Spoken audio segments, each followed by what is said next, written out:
Last week, Russia signed a massive natural gas pipeline deal with China that will allow Russia to supply additional 50 billion cubic meters of gas to China every year. The two countries have been negotiating this deal for several years, but Beijing, wary of the signal that such a deal was sent to the US, kept dragging its feet.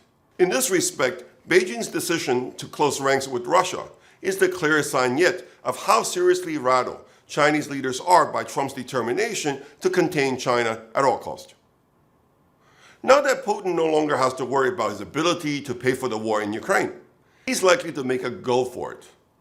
Russian forces have never been in a stronger position in the battlefield since the start of the war. Putin has a strong incentive to make a big push before the weather starts to turn in November. Russian forces have already driven into Kupiansk. If they can quickly run over Ukrainian defenses around Pokrovsk and make a big push towards Sloviansk, they might even have a chance to cut off retreating Ukrainian forces and deal a major blow to Kiev before the winter sets in. What is clear to me is that a Russian victory will not only strengthen Russia's bargaining position, but also those of China, India, and the rest of the BRICS vis-à-vis the US and Trump. Trump said in his inauguration speech that he wanted to be remembered as a peacemaker. The last time a president spent as much time talking about world peace in his inauguration speech was Woodrow Wilson in 1913, a year before the breakout of World War I. Will Trump be an agent of peace or war? Right now, it's not looking too good for his Nobel Peace Prize.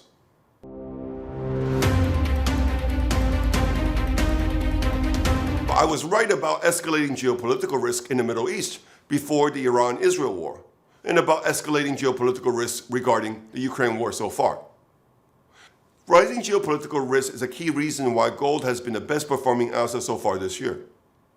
If I'm right about the outlook for the Ukraine war over the next 2 months, I expect we will see spillover to the broader financial markets. Wars are bearish for stocks, but I think the biggest loser will be European markets, including the euro. If India and China have woken up to the reality of Trump's second term, the Europeans are still in denial. For reasons that are completely beyond me, European leaders have convinced themselves that once Russia is done with Ukraine, Europe will be next. This is why they have decided to stop Russia at all costs. Even if it means buying more US arms and accepting Trump's 15% tariff that will no doubt only accelerate the deindustrialization of Europe. Meanwhile, Trump is happy to milk Europe's fear for all it's worth. The closing of the ranks of the BRICS and the escalating war in Ukraine will not end well for Europe. It's ironic that Europe invented the term realpolitik. The great Bismarck must be turning in his grave. Thank you for listening.